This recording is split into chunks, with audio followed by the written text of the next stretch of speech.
What's going on, good people out there in YouTube land? It's your boy, T Sheezy, coming back with another tutorial. And today I'm going to do a tutorial for this song by Jonathan McReynolds called I Love You. Yeah, y'all know I should be signed to a record deal. Anyway, this one comes from my main man, Just the Quantification. He actually put a Just a quantification. First of all, I did get your first message. Sometimes I don't respond to comments, but that doesn't mean I don't read them. I always read my comments, and I did get that on one of my videos for King and Country. I saw that comment, and I immediately, that same day, I went to check the song out. I had never heard the song. Thank you for the referral. That's a great song. I like the song. And so I watched the song, picked it out, took me about 5 minutes, and it's a great song. And I can see why a song like this for a beginner to an intermediate player might cause some difficulty as far as picking out the chords. So Just a Quantification, big ups to you, big assist, glad to do it. So this song is in the key of D, right? And I like this, I like songs in the key of D. They give you a lot of open chord voicings, and so we're gonna do that as we go through this tutorial. Just use a lot of open chord voicings. So I'll play through a little bit of I'll play through this first progression for the verse here when he's singing. It's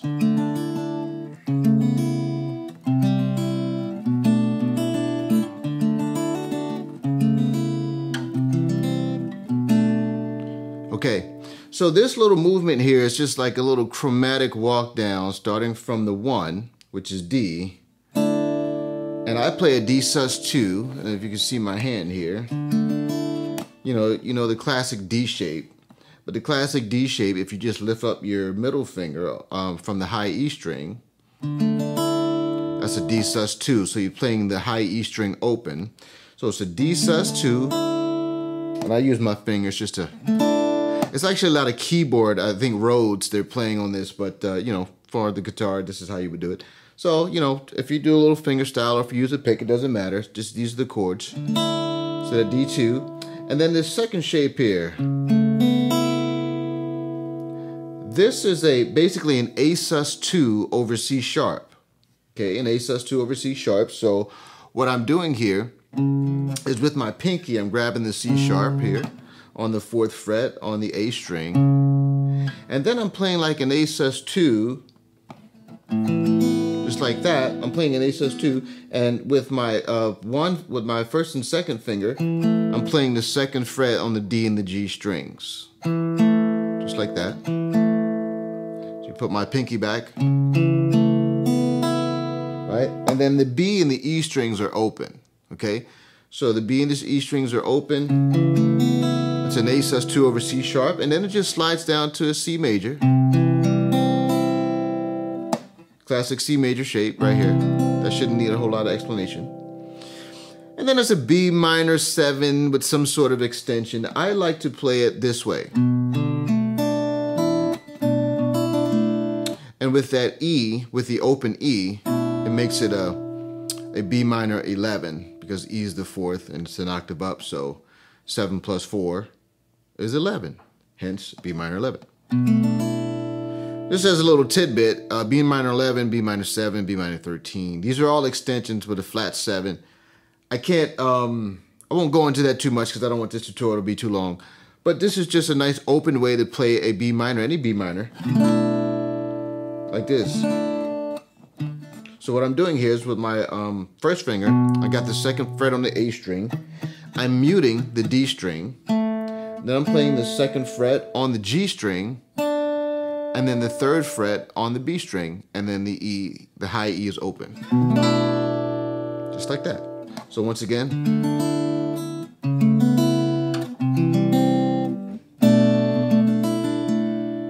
That's it. All right, so that's that part.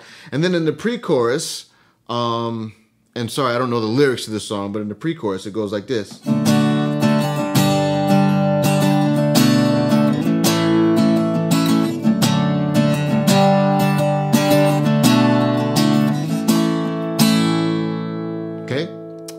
So the pre-chorus is just a standard D shape, right?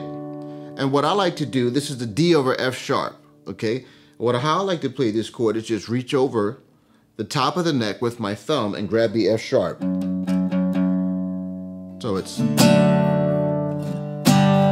a G5, okay? So from here to G5. And how I play my G5 here, it's a G5 because it's just all G's and D's. So D is the fifth of G.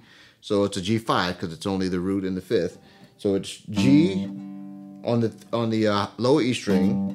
I'm muting the A. Then the open D, open G. Then it's D on the B string, and then G on the high E string. So basically, all the notes that I'm fretting are on the 3rd fret. Okay. If you have trouble, some people's thumb's not long enough to reach over the top of the neck. So what you can do in that case is you can play the F sharp with your middle finger, and with your ring finger you can play the 2nd fret on the G string, and with your pinky play the 3rd fret on the B string, okay? And that's like this. And then you could you'll mute with your middle finger, you'll mute the A string. You can kind of do that. And that's an alternate way to play that D over F sharp. So if you have trouble with your thumb, just use your middle finger like that. Now you won't be able to grab the the G on there. Excuse me, you don't grab the G anyway, so I don't know what I'm talking about. Scratch that from your memory bank. That's just another way to play it. So once again, D over F sharp to G5, and then it's this B minor 11 chord that I already showed you again, and then A major. And I like to give you all the ways to play this because there's more than one way to skin a cat when you're playing guitar. So you got that D over F sharp, right? If this chord right here gives you trouble, this B minor 11, there's another way to play it. It's very similar. This is on the 7th fret, so you would play the B, which is the root, on the low E string. And you could reach over with your middle finger.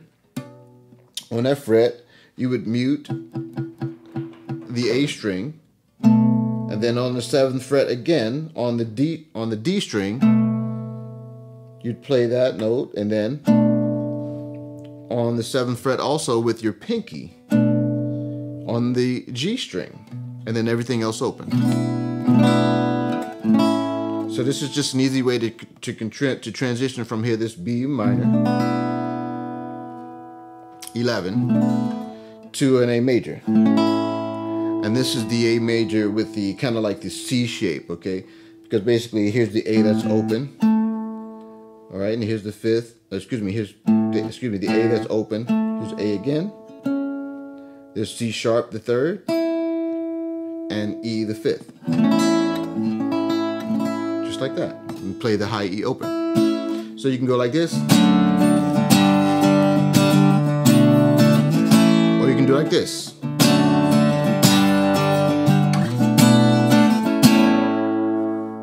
Basically the same thing. Just find out whichever way is easiest for you. All right, so chorus. I love you. I love you. As you can see, these are all chords we've already used. D major, A major, B minor 11, to the G5. Pretty cool. One other part to this song that I thought was really cool. They actually took us to church a little bit, even though this was kind of an acoustic pop type feel. On the bridge, we said, "Here's my heart, I make room." I don't know the lyrics, but the first time he does just a regular chorus progression, and then he does this.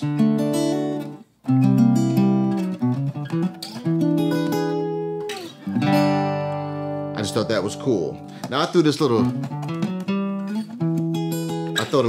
little run in there. That's just an easy way to transition. But so D, C7, B minor to an E7, and then to the G, to the A, and then it's back to the chorus progression. So, that's all there is to that song. Great song, Jonathan McReynolds. Just Dequantification. Sorry, I had to remember your name, buddy. But thanks again for requesting that tutorial. Look for more stuff coming up. I know I've been kind of out of the loop a lot here lately, but I'm getting back into swing of things. Expect a lot more content and a lot more ways to support the channel. Tell a friend, and I appreciate you guys. God bless.